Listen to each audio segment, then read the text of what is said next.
Thank you. So is everybody having a good morning? Yeah. Good. What sessions have you been to? Anybody? Doctorates, getting a doctorate. Did you? Was it good? Oh my gosh. Yeah. Anybody else? Have a good session? Okay. I wasn't in that one. You'll have to pass information on to me, especially if it involves making money. Yeah, I was in, what was her name? Nancy Berner, Why Women Need to Mentor Women.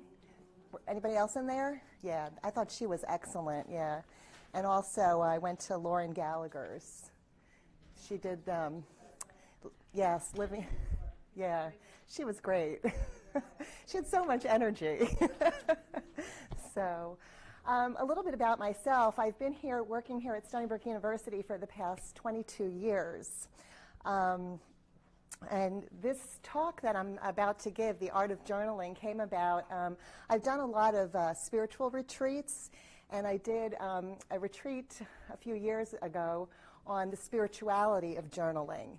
And really, as Lauren was talking, if you think about mindfulness and how you can apply that to what you're doing in your everyday life, this is the same kind of thing. And the time that you find for journaling, whether it's in the morning or right before you go to bed at night, is completely up to you. I've also done talks on how to be resilient, on vision boarding, and things like that. So there are just a whole bunch of tools that you can use to help you balance your life, work life, family life, and personal life. There's all kinds of journals. I actually began journaling with this. When my son was 2 months old, I moved to Charlottesville, Virginia. And it was my first time away from home, 6 hours from my family, and I was feeling that loss of them, not being close to them, with a newborn. My husband at the time was in the PhD program at the University of Virginia, and he was gone a lot.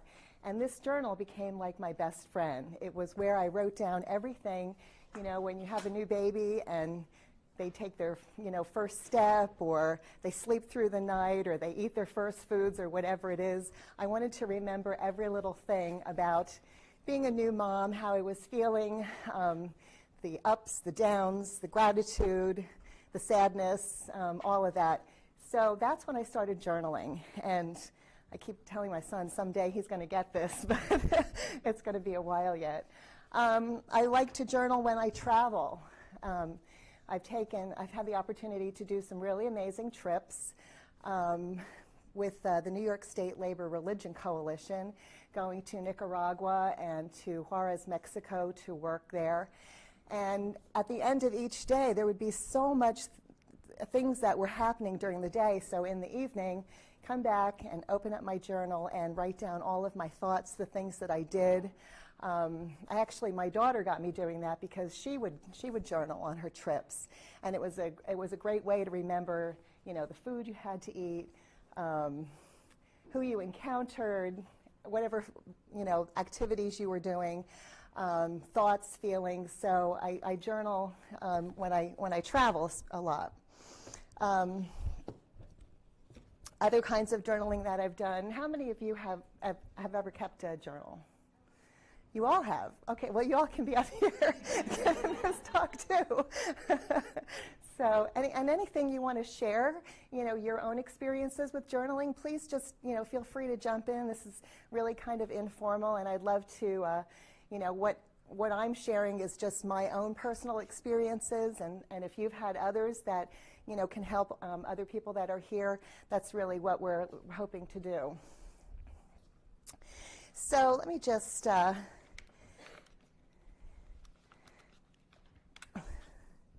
it's interesting, as I was, sometimes I'm on social media or something, and I'll see an article posted somewhere, and it'll just grab me. And I saw this writing, which is actually the abstract that's in the program for today, about science is only now discovering what people who journal regularly have known all along, that journaling heals the mind. And a study published in the online magazine Science found that if students write out their anxieties right before an exam, the exercise helps them score better in a test. And a 2014 study even showed improvement in cancer patients who put pen to paper to express their feelings about the disease. Journaling is in fact so powerful that it helped the British Journal of Health Psychology 2008 study wrote, "When you write in a journal, you have the opportunity to examine challenging feelings and circumstances and to learn from them and rise above those situations. When your life seems chaotic, it can help you to look at the larger picture and see patterns that help things make sense over time." So when I was a young person, I kept a diary. Any of you keep a diary? I had 3 older brothers, and their thing was to always try and find my diary. And it was not a challenge for them. And then they would read what was in my diary, and then they would make fun of me. But keeping a journal is something that you do for yourself. It's not something that you do with any thought that anybody is ever going to read it. Whether you are chronicling life events like I was doing with journaling about my son and his birth, it can help you set goals, keep track of your personal thoughts, and what's going on in your life. What journaling is not. So there's many different ways to journal. There's many different types of journal. But again, I'll just say this, it's not for anyone to read but you. And as you journal, something to remember is you're not getting graded on it. It's just an opportunity for you to reflect on experiences and connect and think about ideas and situations. When I look back on that first journal that I started and some of the things that I wrote, I think I was 22 years old at the time. And I think how naive I was, how unprepared, how immature. And I feel like the Virginia Slim commercial, "You've come a long way, baby." That's how I'm aging myself. I don't know if any of you remember the commercial.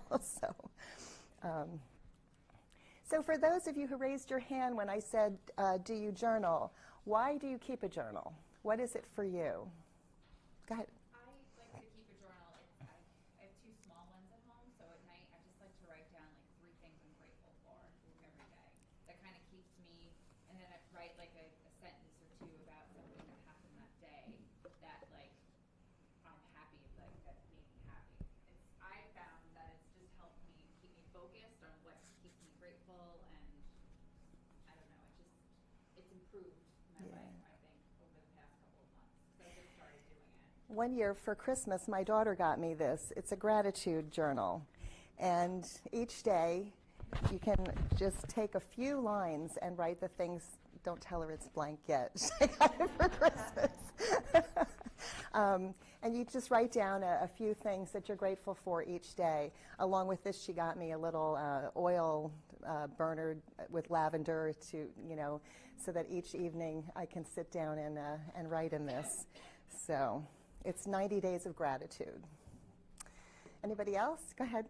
That's actually what got me started, writing down things I was grateful for every day.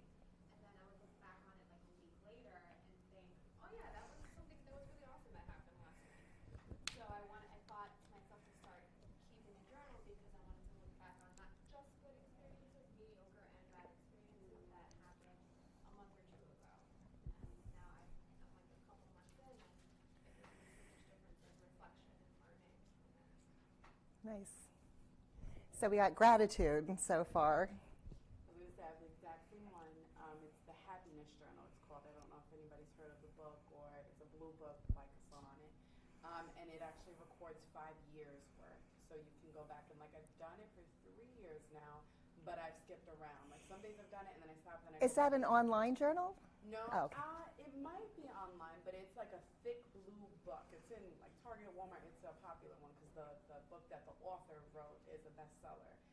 So there's a book to to read called the Happiness Project, and then there's the journal that comes with it called the Happiness Journal. And I've recorded it since 2014. It is so funny because I go back and look, and I'm like, oh my gosh, at this time, that year, this is what I was doing in my career, in my life, and it's really, it's healthy. So the same sentiments. Well, go ahead. I was just going to say, I've done two different kinds of journals. When my partner became ill, I gave her a journal, I started a journal. And then when she passed, I just stopped writing altogether. So just this year, I was in book review in Huntington, and they had this more like a organized one. It's Everyday Matters. So it actually has the dates, and it had little, I don't know if you guys have ever seen it, but it's like, if you open the book on the binder, you got the whole week in one of those two pages, and it asks questions, and it kind of has sparkly things, and so it's more of like a focus, because I felt like I needed direction and not too much space, because before I would write and write and write and turn the page, but I didn't want to fail at it, so this kind of seemed like something that could be like every day I have to write something down to just kind of get my head out of my butt and start like paying attention and get some of these gratitude things that you guys are talking about to kind of get back into it. But it's very structured, and I get like, I got to write a book. I don't want to skip a day. But it has been helpful. Well, for those of you that do journal, you're in good company. There is a book out called The Private Writings of the Saint of Calcutta, and it's all of Mother Teresa's journals. One of the interesting things that I pulled from her writings was that when she made the decision to become, to go out and minister in the way that she did, she got the blessing from the Pope to do what she was doing. And at that point in her life, she felt completely alone. And for the next 50 years of her life, she constantly questioned her decision to live the life that she was living and take the vows that she had taken, which I thought was interesting. Because she's kind of iconic. You look to her, and if you think about a religious person and someone who's got it all together spiritually, she's the go-to person. But she never felt that way. And her actions, the life that she goes on to write that, so many unanswered questions live within me, afraid to uncover them. When I try to raise my thoughts to heaven, there is a convicting emptiness that those very thoughts return like sharp knives and hurt my very soul. So it was kind of moving. Another famous journal writer is Oprah. And Oprah, if you've ever watched her classes, she actually did a life class on journaling, and if anyone signed up for it, you got this little journal, and leather bound, and it was her way of encouraging women to journal. This is actually some of her writing. What I learned from her about writing is what you were saying, Ellen, don't make it a mandatory thing. Like if you don't get to it every day, don't beat yourself up about it. Don't make it one of those things that you're, reprimanding yourself for, oh, I failed again, I can't stick to anything, or don't feel compelled that you have to fill an entire page as well. This is a journal that she did when she was working on The Color Purple. This is an excerpt from that. And she says that every day, she would get up, go look forward to going to work on the set, and at night she would come back to her trailer and just write in her journal everything that happened while she was filming The Color Purple. Let's see.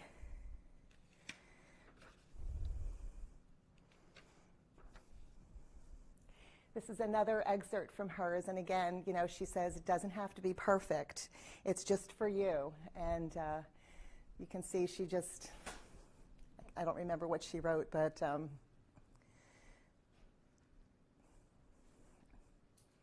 so disturbed last night. She writes a lot of, shorthand kind of things. Again, it's just for her. There's more to life than talk shows, right here.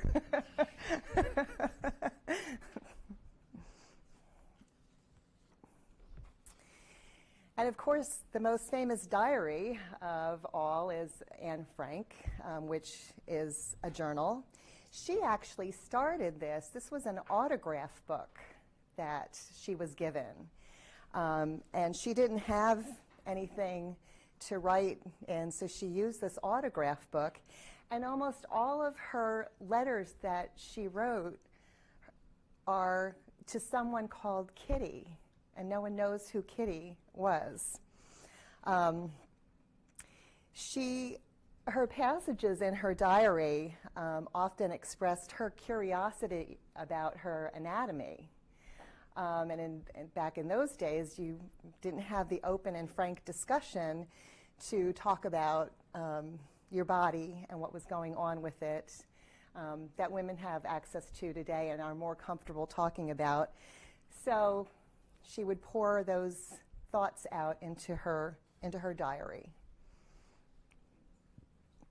And as we were talking about gratitude journals and the other journal that you mentioned, there's different types of journals. There's a thing out now called bullet journaling, and that looks so complicated for me.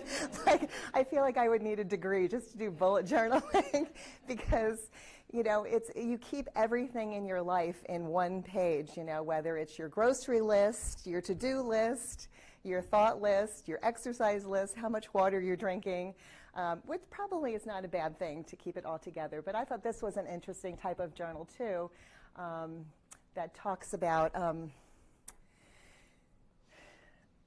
just how you're feeling and, you know, your lifestyle, you know, how much, like your habits, how much coffee are you drinking, how much sleep you're getting. This was another thing. I got one of these Fitbits from Healthier You from completing the program the last time. And it's like I love it and I hate it.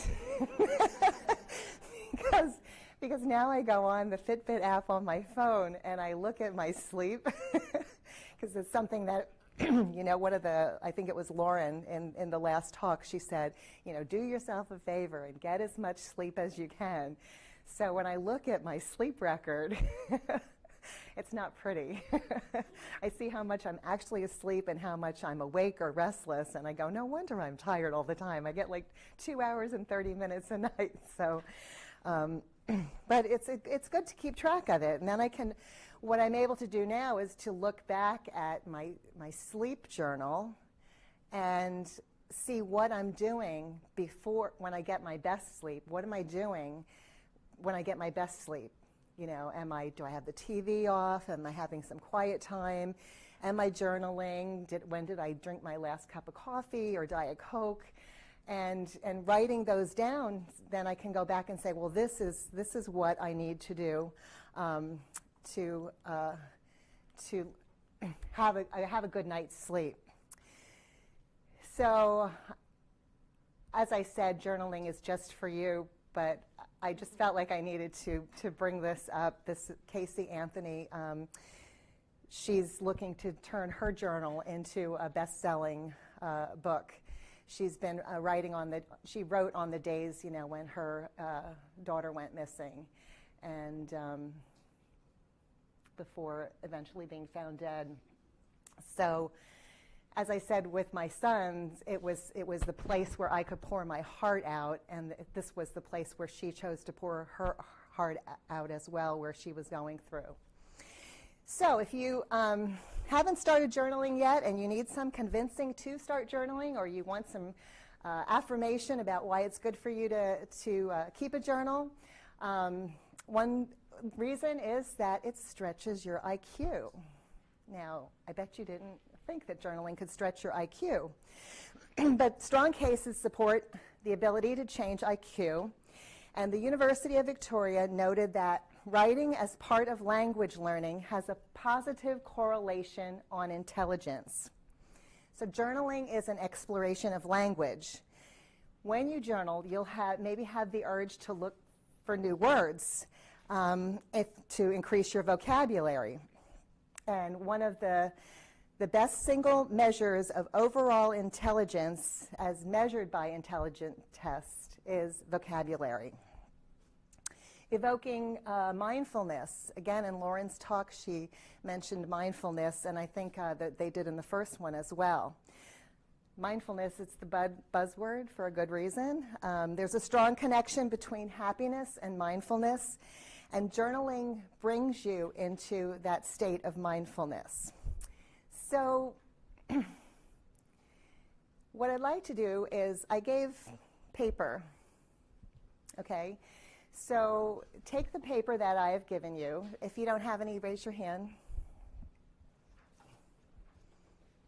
And we're going to practice a little bit of mindfulness journaling. Yeah. And pass them back.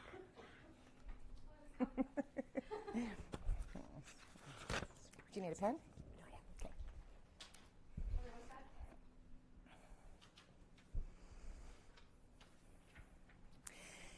So what I'd like you to do is think this morning as you were leaving your house. You're opening the door and you're getting ready to walk out the door. Do you have that pictured in your mind? Now, before you walk out the door, I want you to turn around. Imagine this. And just close your eyes. And picture what it is that you're seeing. Is it your living room?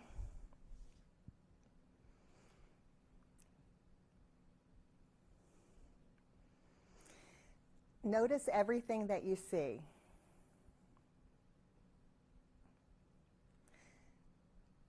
What are the things in the room that are in plain sight?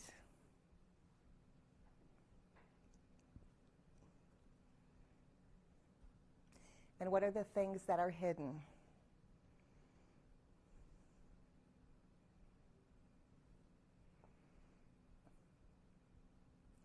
So after you feel that you have the room in your mind, I want you to go ahead and write it down.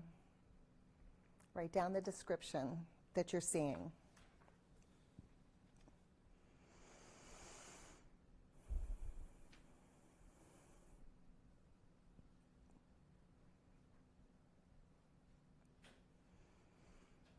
The color of the wallpaper.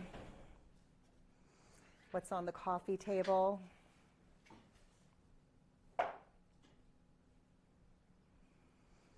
What about the way the room smells?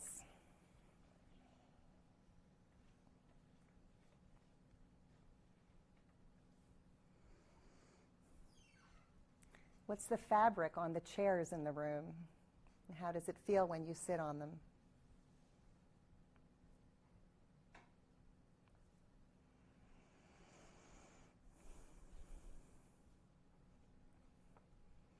Are there other people in the room?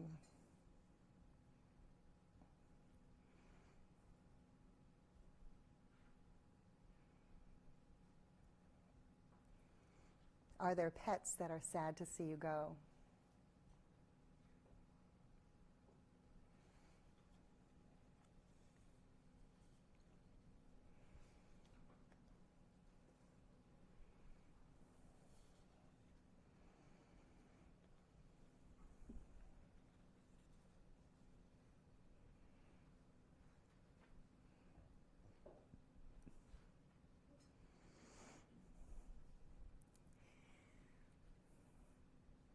Now take note of whatever it is that you're feeling as you're writing these things down.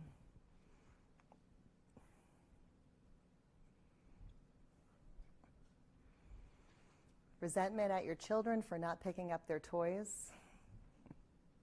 Grief, joy, disappointment.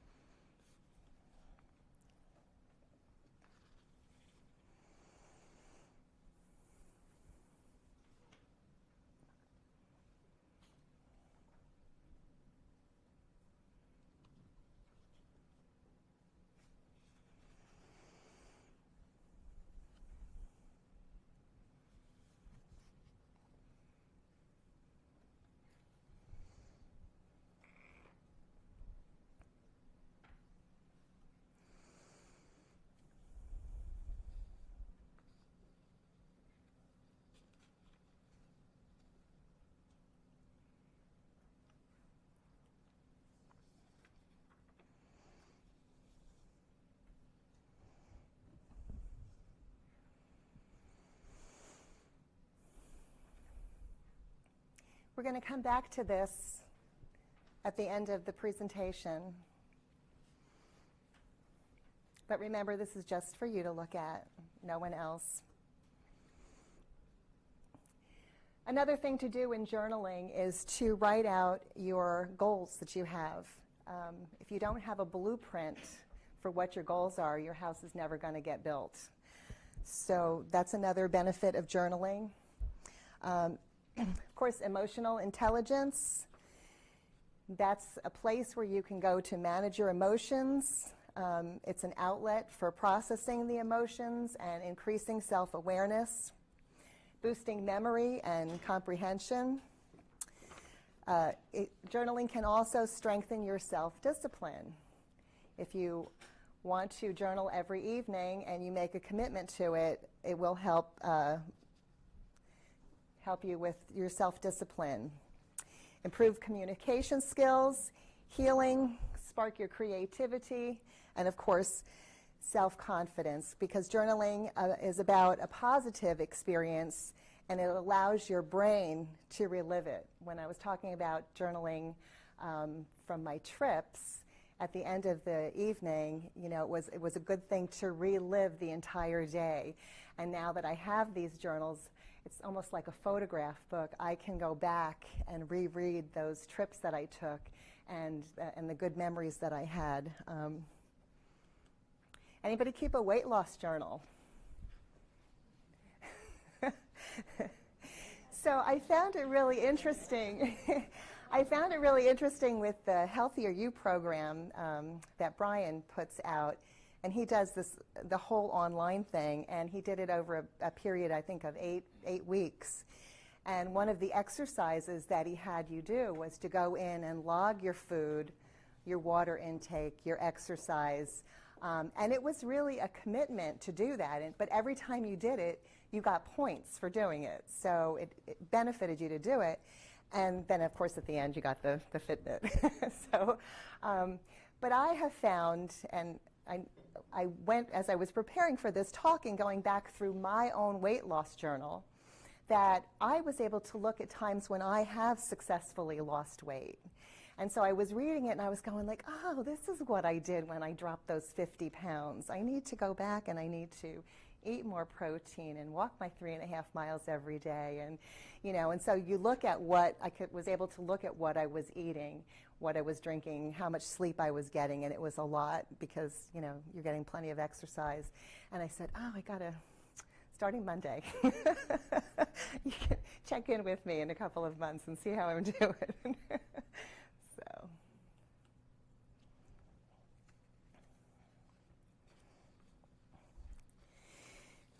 So I went to this website called Journaling Therapy, and I didn't even know there was the certificate that you can get on how journaling is therapeutic.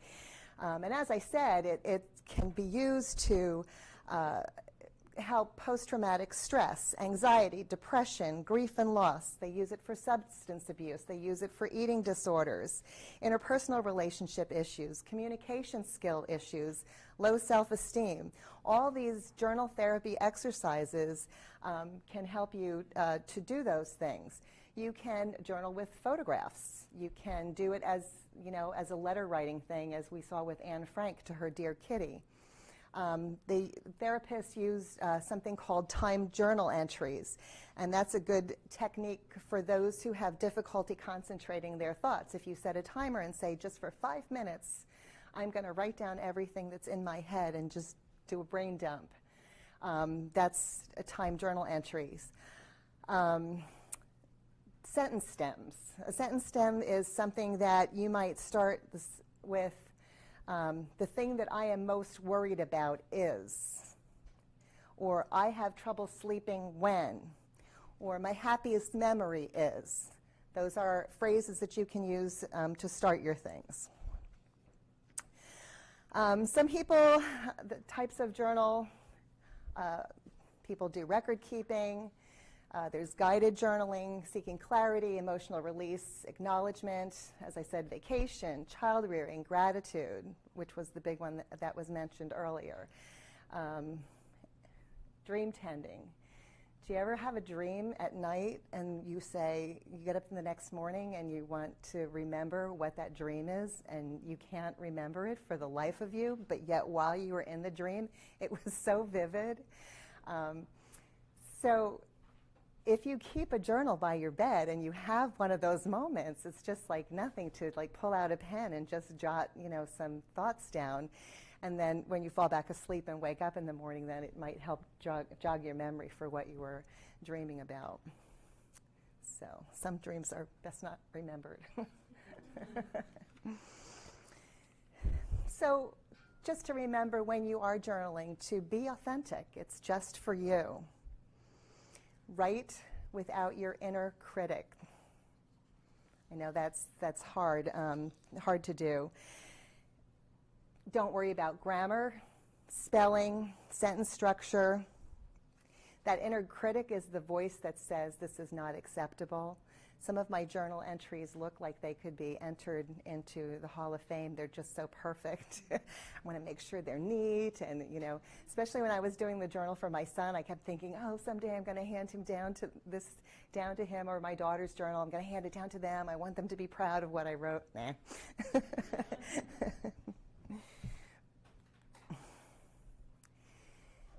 But as we started our little exercise, you were picturing in your mind what was going on, and that's one way to start with your journal entry. You can think about, what did I do yesterday that I want to remember later? Or what am I thankful for right now? If you journal in the morning, you can begin your day with that sense of abundance and gratitude. And how am I feeling right now? We think our feelings are the be-all and end-all, but they're really an important clue as to what we're experiencing. And what about today? What did I read today? What are my plans for today? These are things that you can include in your journal. Why would you want to include what are my plans for today? Because it helps you prioritize what's important. Sometimes when I write in my journal what I plan for the day, and then I stop and really look at it, I go, why do I have to do that? What's making me, why do I have to spend my time doing this or that? Why do I have to go to work? No, I know I have to go to work. I need the money. But it's in those other hours, where is my priority? Do I have to go home and watch TV? Can I get on the elliptical machine? Write it down, make time for it. Make a plan for yourself to put your exercise in the way that you would plan a meeting or something.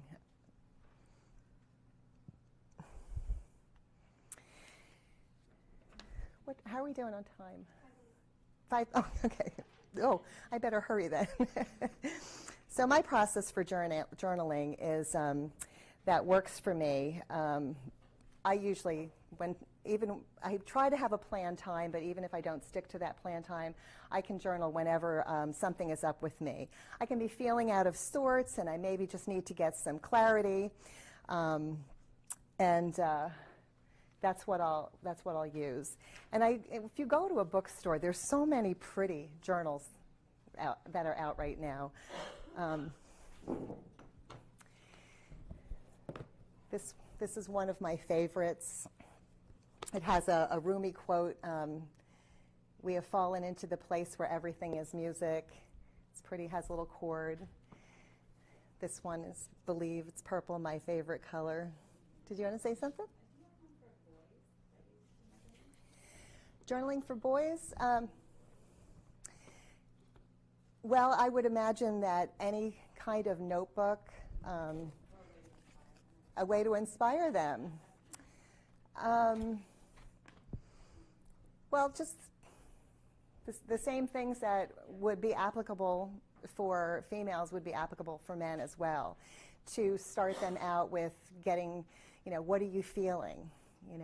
I think of a time with my daughter who was being bullied at school, and she would write about that. She didn't want to talk to me about it, but she would write about it. I'm sorry that she wasn't here today because she had plenty of, when I've done this as a retreat, I've done this program as a 2-day retreat, allowing people time to go off and spend time with their journals and come back and share. And, you know, she very freely talked about those cases in her life as a young woman. Yes? My sons have the Percy Jackson diary. It's like a leather bound, so it looks cool. Like So Percy Percy Jackson, okay. series. And then when they were little, they had the Diary of a Wimpy Kid journal, like to be silly. Oh. Yeah, it depends on what they like.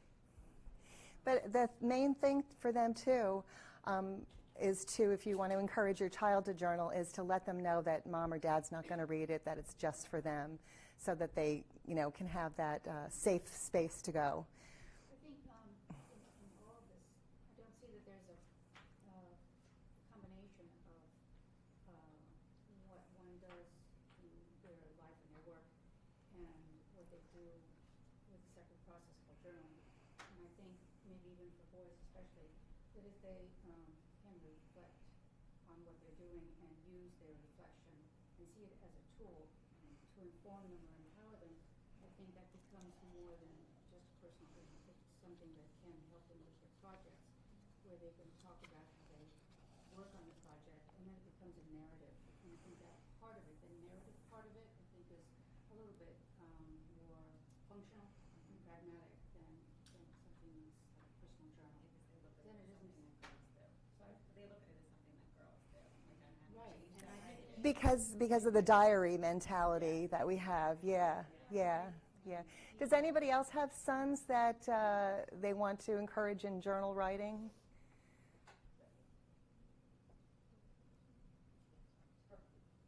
Oh, go ahead. My boys were avid basketball and lacrosse players, so I put sports books in their room, and in the beginning, to get them started, I would say keep track of the challenges you had during this game, and then one good thing, like if you made a goal, or if you made an assist, or if you made a 2-pointer, 3-point, whatever the case may be, write down. Just go off and write that one sentence down, and it sort of started them to get into the habit of wanting to write things down. That's really great, you know, because no matter who you are, when you write down your successes, as I've been saying, you can go back and look at it again, and maybe you're having a bad day and you want to do something that's going to make you feel good, and you can go back in your journal and go, I may be having a bad day, but not every day is going to be like this. There's going to be better days. Here was a really good day. And look at that as an example to hold on to get you through the bad days. At least that's what I have found. So, Pam, yes. I just want to say, I have 2 adult boys, and I realize the way everybody's, approaching boys. And of course, on this front, I probably failed, but it never, occurred to us as they were growing up to, give them something and say, here, write about what you're feeling. I mean, that's how society fails in general with men, and that's, so it is a bit, I have to applaud you for saying that you want to encourage your sons to write about working things through, because men just get frustrated because they actually don't really have that. They're not encouraged to self-reflect. So I think it really is, a great compliment to my work wife to recognize that, she will raise a better man if if we start young. And because it's kind of almost like shameful, for them to